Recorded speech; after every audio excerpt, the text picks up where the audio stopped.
in kindergarten, first grade, or any grade for that matter, you come in and you're doing centers. So we got different learning centers. It gives us a chance where we can teach our small reading groups and different math intervention groups and so on. And so kids are rotating from center to center.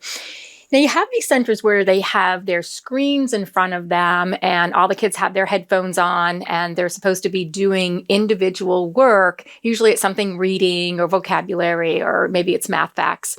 And they're supposed to be quiet and work at a table independently.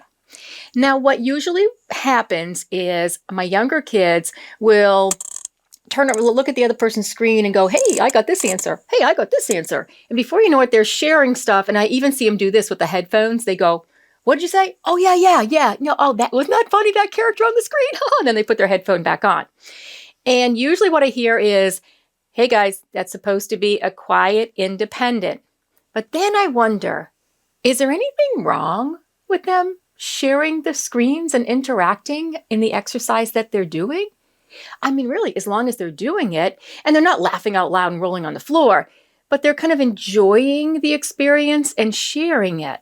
You know, we always say kids are in front of screens way too much. So if we see them on task, if you will, sharing their screens, maybe giggling a little bit, but having interaction at the same time, then why don't we allow that?